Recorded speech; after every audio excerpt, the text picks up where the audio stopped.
follows you.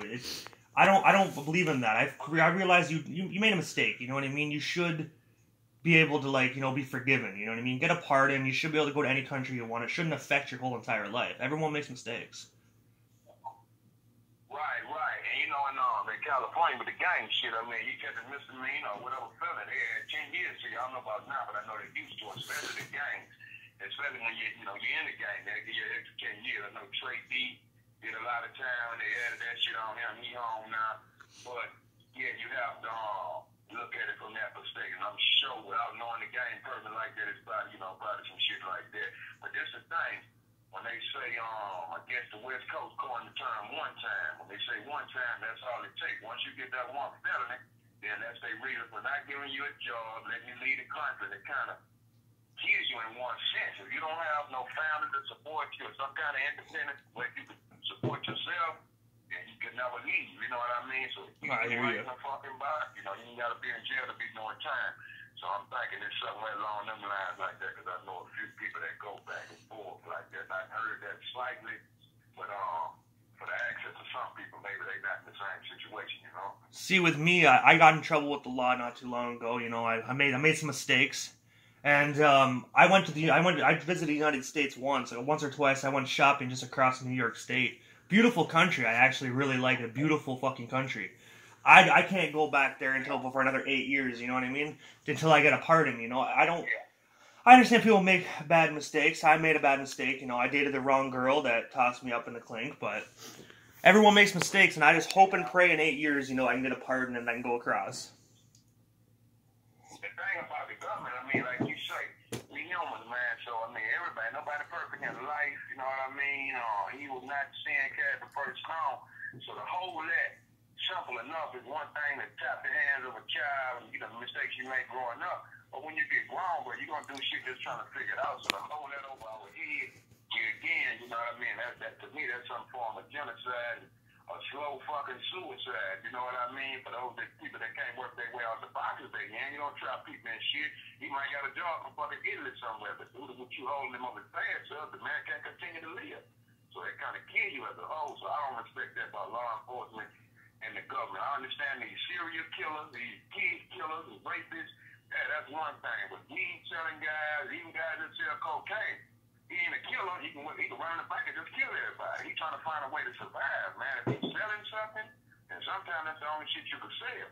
So, and then it's not by American design. It is government-wide, but outside of the box, we got to go to Cuba, Colombia, you know what I mean?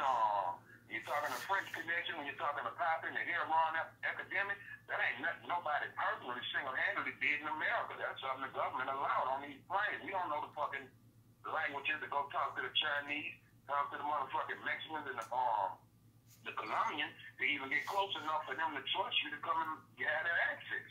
So we know it's over our head.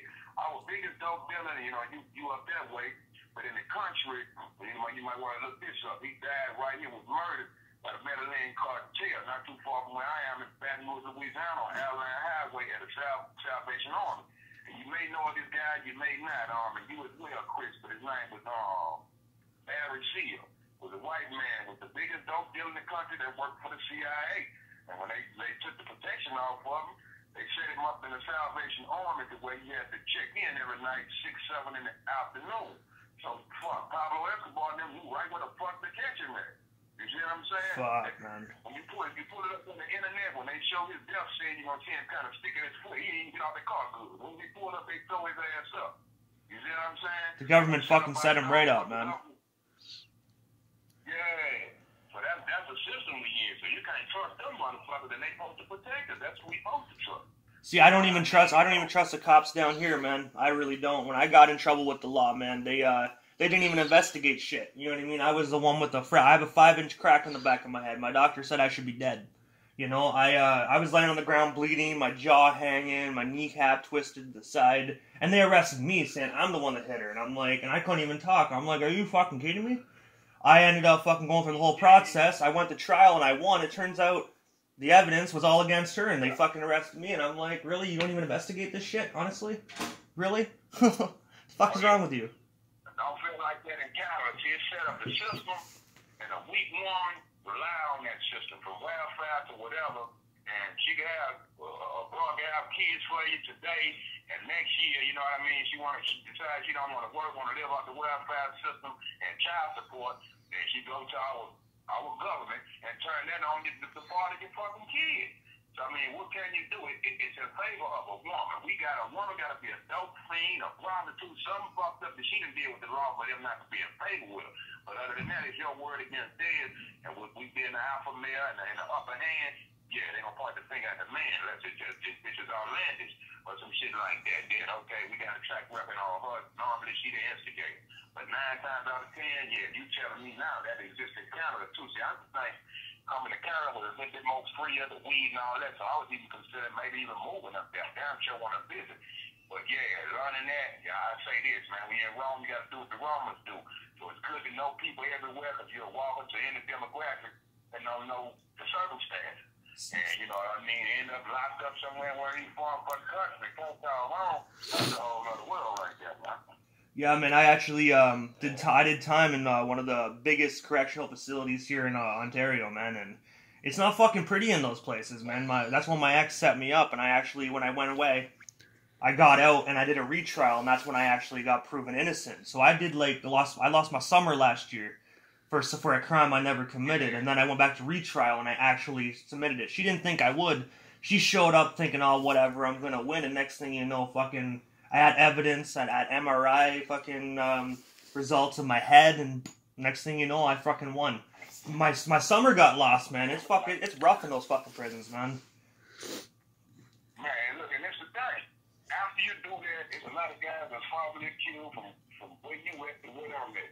But the thing is this, okay, offer me a job, a home, and all that. It took some of my life from me, and I ain't did shit. So what's apology and all that kind of shit? If you got me to the love and I'm down bad, then oh well, you know what I mean? Do the crime, do the time. But what about these innocent guys that I ain't did shit? If you done sucked up that poison in their life, how you get that back to them? You see what I'm saying? With y'all mistake, as the government, and again, we trust supposed to love so dearly, but fuck, it was said a long time ago. I guess it was Clinton Mayfield, George Clinton, one of them, on that album called, and I used to say this a lot, America East is young, right? Yeah. You see what I'm saying? Before you stand up and be erected and corrected as a man, you fall in up, you know what I mean, your overseers or your elders and whatever. There ain't nobody perfect here again. So you learn from people with the good shit to keep, the bad shit to throw away. But how you gonna blame the next person when we ain't figured this shit out since ancient civilization? Ain't nothing new under the sun, and ain't nothing here again perfect here. So I mean, you can't blame no individual. You might as well shoot them. You know what I mean? Because you're gonna force them into a fucking way of life. They're gonna get caught up in that fucking way of life. It ain't too many old dope dealers that, you know what I mean, we can speak of. So the whole government design, they go back to the elite and Great Britain running this shit from way over there. Canada, America, all that shit attached to the wall, fucking Trump trying to put out. Man, I thought we was working on unification versus separation. He's going back to segregation and shit like that, man. I mean, how we gonna come together as a people on guard? You know, we follow man, you know, you tell me this. Man law gonna always change. God law gonna remain the same. So I Hell yeah. Versus law, man, versus all that shit. They're gonna change the rights of new shit next year, man. That I was here 10 years ago, 100 years ago, whatever. That shit keep changing. So what we follow, what's right, what's wrong? Who is it and what? You know what I mean? So. Like I remember you mentioned there a couple minutes ago about how weed being legal down here, man. Weed's I would say weed is legalized, but I wouldn't say it's fully legalized. You know, like you can only carry so much on you, and I think you can only like grow like 3 plants at a time in your house. They actually have some bullshit laws. So say if like one of your buddies, you know, is just selling a little bit of weed, you know what I mean? That's illegal. You can get arrested still and go to jail. You have to buy it from the government for it to be legal. Yeah. So say if for instance, you know, I'm down here, you come down to Canada, you know, and you're like, I want a fucking gram, you know, I talk to this guy on the phone, I want to get a gram. I sell you a gram, it's illegal for both of us to have that weed. Because it's not bought from the government. It's fucking stupid. And the weed that you buy comes through Canada Post. So you have to go online, order your weed, and wait a week before you can get high. It's fucking stupid. Yeah, when it first came out, people were waiting 2 weeks for their weed.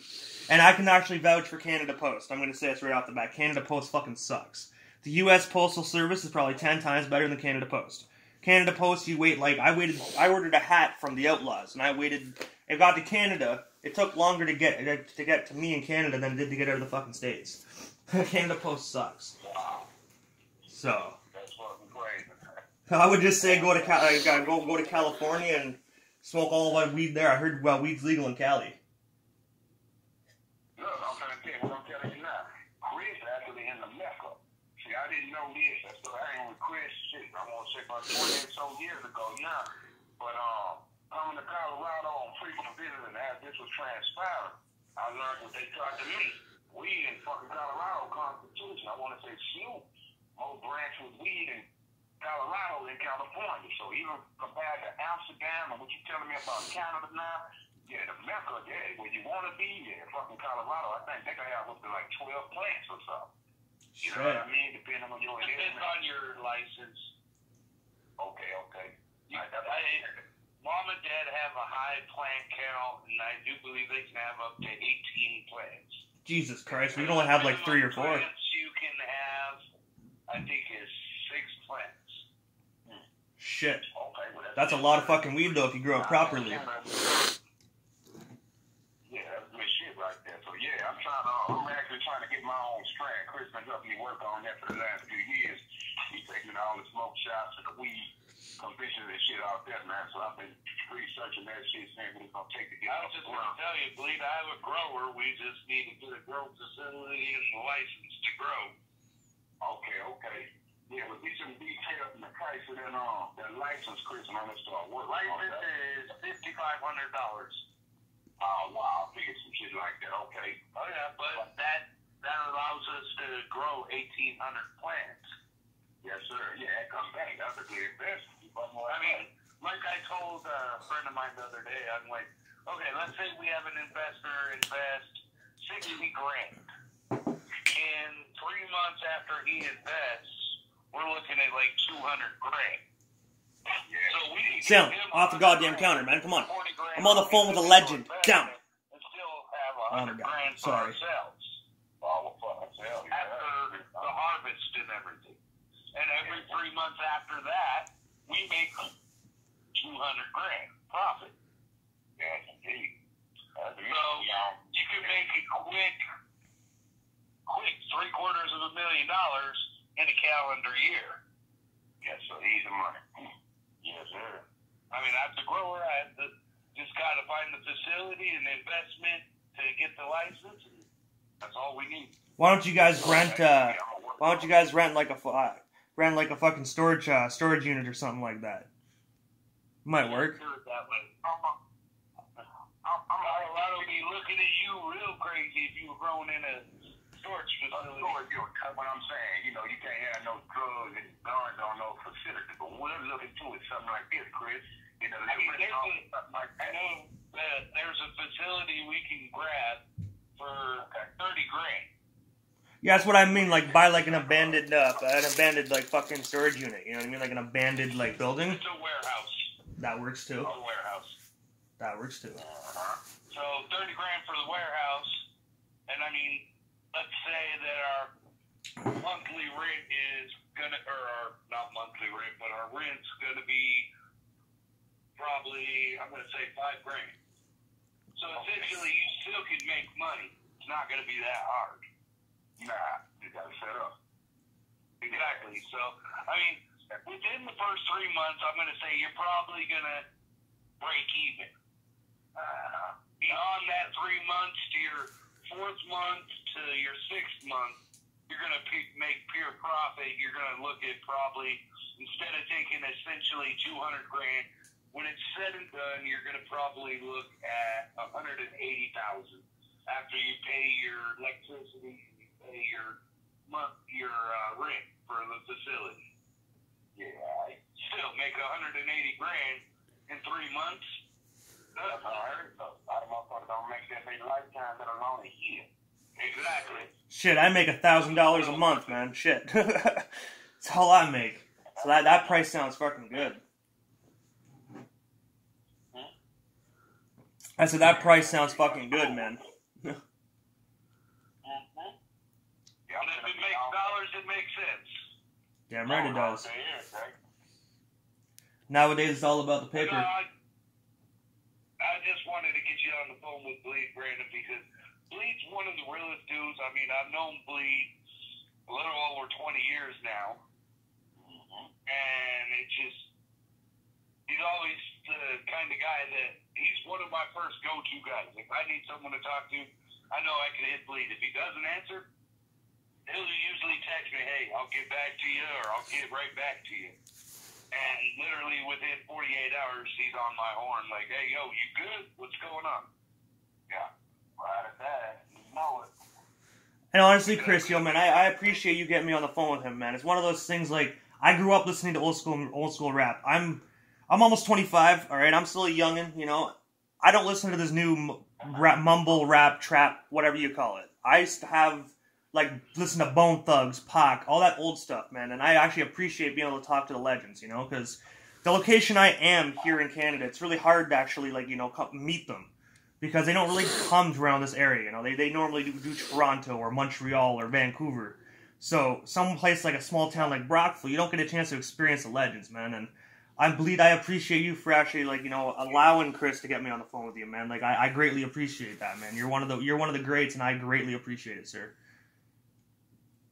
Man, I greatly appreciate that. Chris knows it is Fanta for life and extended Fanta with you, man. Stay in touch with me, man. I'm looking to come in Canada hopefully for the year out, and I'm going to need a tour guide, man. So I'm going to come looking for you. So, Chris, you know, cool swap us out. I'll get your number from Chris and get Chris, you know what I mean? You get my number from Chris. You never know who you're going to meet and where we're going to be in the world, man. So it's good to have people you know everywhere. Exactly, man. I know a couple actual promoters down here in Ontario.